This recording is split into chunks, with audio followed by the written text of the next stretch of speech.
ప్రియా చౌదరి గారు నమస్తే అండి. నమస్తే తల్లి. మేడం, ఎక్కడ చూసినా జీరో సైజు, సన్నగా ఉండాలి అని చాలా రకాల డైట్స్ చేస్తూ ఉన్నారు. తర్వాత చాలా కాంప్లికేషన్స్ వస్తూ ఉన్నాయి. అసలు జీరో సైజ్ అనేది అవసరమా? హెల్దీగా ఉండడం అంటే ఏంటి? ఇలా రకరకాల డైట్లు చేసి అనారోగ్యాల బారిన పడుతున్న వాళ్ళకి ఏం చెప్తారు? ఆరోగ్యంగా ఉండడం అనేది మనకు సంబంధించింది, చక్కటి ఆకృతితో ఉండడం అనేది కూడా మనకి సంబంధించింది. కానీ అందరూ నన్నే పొగడాలి అనుకొని తయారవడం అనేది పక్కవాడికి సమాజానికి సంబంధించింది. నువ్వు దేన్ని ఫాలో అవుతున్నావు ఫస్ట్. రెండో విషయం, జీరో సైజ్ అని చెప్పి మొదలుపెట్టింది ఎవరు? అడ్వర్టైజ్మెంట్స్. ఆ అడ్వర్టైజ్మెంట్స్లో తీసుకొని వచ్చి, అంటే జీరో సైజు ఉంటే తప్పితే నేను ఎవడో దేకడు, జీరో సైజు ఉంటే తప్పితే నువ్వు మనిషివే కాదు, అమ్మాయివే కాదు, నీకు అందమే లేదు అని చెప్పి మాట్లాడేటటువంటి వాళ్ళు చాలామంది ఉన్నారు.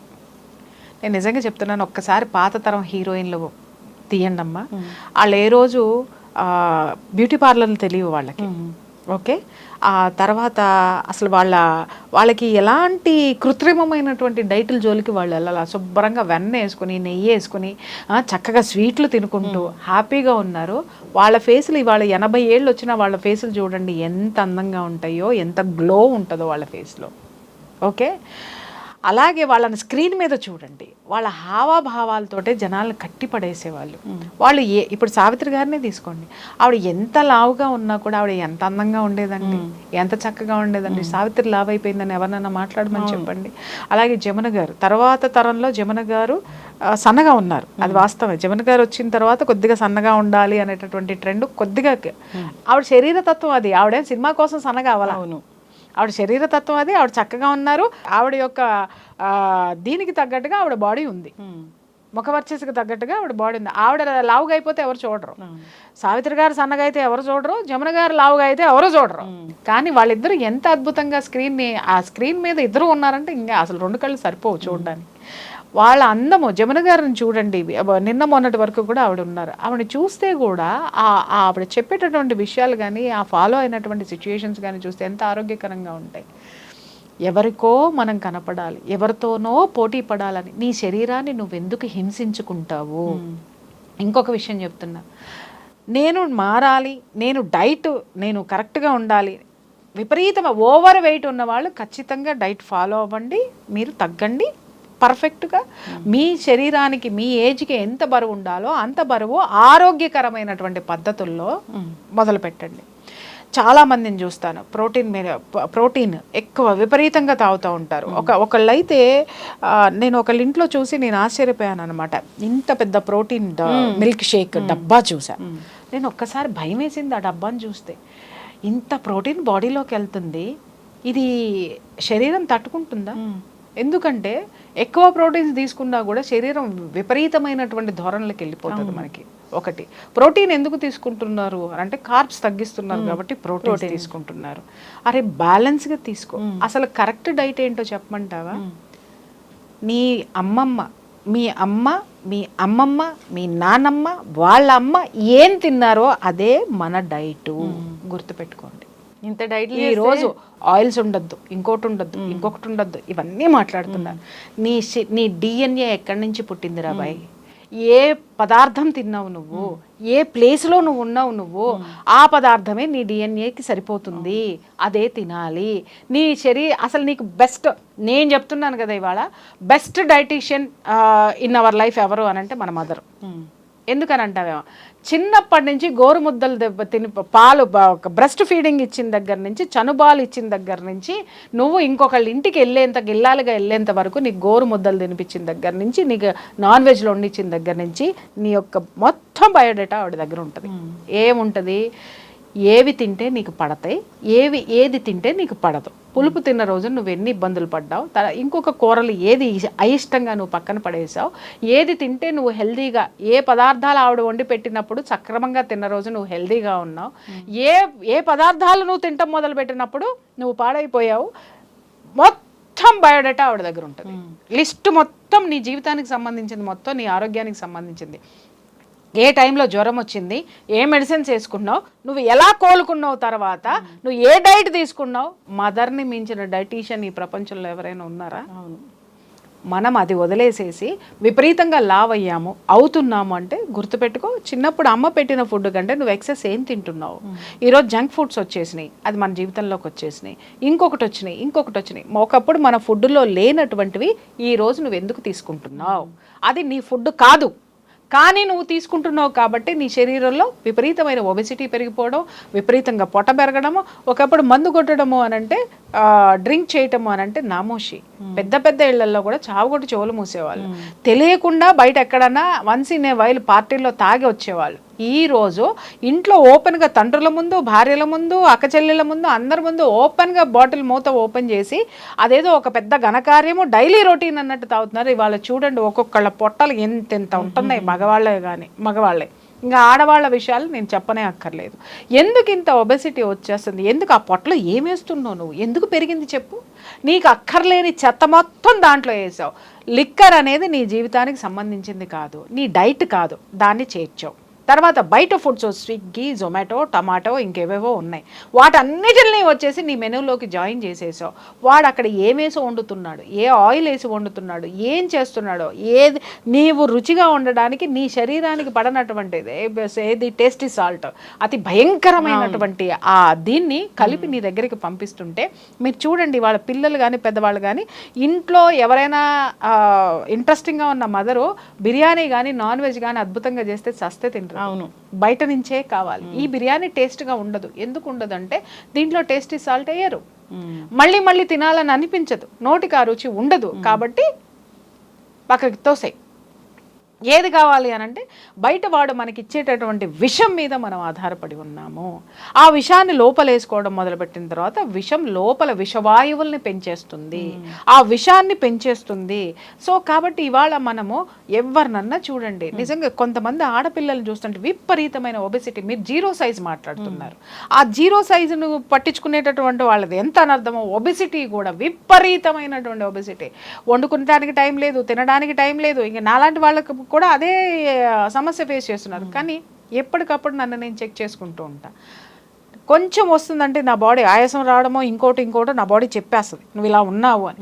ఇమ్మీడియట్గా డాక్టర్ దగ్గరికి వెళ్ళి నేను ఎలా ఉన్నాను అనేది ఒకసారి చెక్ చేసుకుని మళ్ళీ నా రొటీన్ ఫుడ్లోకి టైం టు టైం తినడము, చక్కగా ఇంటి పట్టున వండుకొని తినడం మొదలు పెడితే మళ్ళీ నేను యథాస్థితికి నేను వచ్చేస్తాను. అది మానేసేసి ఏజ్లో ఉన్నప్పుడు 30 ఈ మధ్య కొంతమందికి చాలా భయంకరమైనటువంటి దాన్ని ఏమంటారు ఇది ఒకటి వచ్చి పడింది అనమాట. 30s తర్వాత కొంచెం ఫ్రీ అయిన తర్వాత వాళ్ళు బాడీ మీద కాన్సన్ట్రేట్ చేయడం మొదలుపెట్టారు. వెల్ అండ్ గుడ్, బాడీ మీద కాన్సన్ట్రేట్ చేసి తగ్గండి, మీకు ఎక్సెస్ ఫ్యాట్ మొత్తాన్ని తీసుకోండి. ఆ కార్బ్స్ ఏవైతే ఆ డైట్ ఏమైతే ఉన్నదో మంచి డైట్ తీసుకోండి. మంచి డైట్ అంటే ఏం లేదు, చిన్నప్పుడు నువ్వేం తిన్నావు, ఎన్నింటికి తిన్నావు, ఏం చేసావు, అదే నీ డైట్.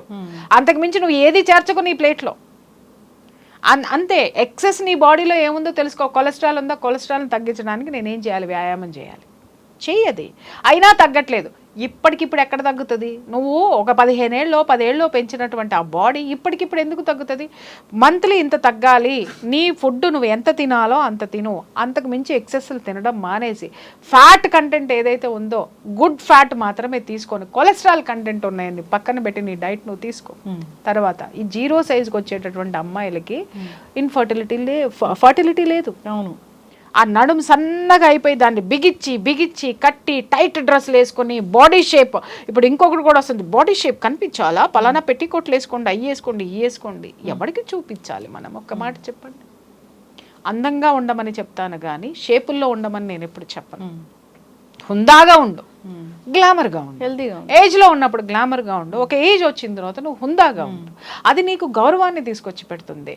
టమ్మీ టక్కర్లు, జిమ్మీ టిక్కర్లు పెట్టుకొని షేపు అని అంటే టమ్మీ టక్కర్ వేసుకున్నా కూడా నీ అవుట్ ఆఫ్ షేప్ ఖచ్చితంగా కనపడుతుంది. అది ఇంకా ఎక్కువ కనపడుతుంది. అక్కడి నుంచి వీళ్ళకి ఒక డిప్రెషన్ వచ్చేస్తుంది. అమ్మో ఏది వేసుకున్నా నేను ఖచ్చితంగా తగ్గాల్సిందే, చలో జిమ్ చెయ్యి. అరే నీ శరీరానికి అలవాటు లేని దాన్ని నువ్వు రోజుకు 1 గంటలో ఇంకా తీపిచ్చి ఎక్సర్సైజులు, ఓవర్ ఎక్సర్సైజులు చేస్తే నీ శరీరం తట్టుకోవద్దా? తర్వాత నువ్వు నీ శరీరానికి అవసరం లేనటువంటి ఫుడ్ నువ్వు మొదలు పెడతా ఉంటే నీ లివర్ దాన్ని తీసుకోవద్దా? నీ శరీరంలో నీ కిడ్నీస్ ఫంక్షనింగ్ సరిగ్గా చేయాలా? ఇంకొకటి, ఈ మధ్య డైట్లో ఎక్కడి నుంచి పుట్టుకొస్తున్నారో నాకు అర్థం కాదమ్మా. ఈ న్యూట్రిషన్స్ అని చెప్పేసి ఒక గొప్ప సబ్జెక్ట్, అది నిజంగా చాలా గొప్ప సబ్జెక్ట్. కానీ ఎవరు పడితే వాళ్ళు సర్టిఫికెట్ తీసుకొని వచ్చేసుకొని దాన్ని కూర్చొని పిచ్చి పిచ్చి డైట్లన్నీ ఇచ్చేసి అలవిగానికి 1 monthలో 18 kgs తగ్గడం. Is it possible? నో.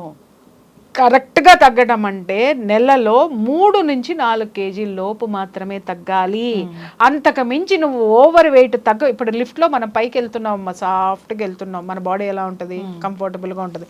కిందకు వచ్చేటప్పుడు కూడా అంతే సాఫ్ట్గా వచ్చి మెల్లగా లిఫ్ట్ ఆగిన రోజున ఆ లిఫ్ట్ దిగే వాళ్ళ పరిస్థితి ఎలా ఉంటుంది?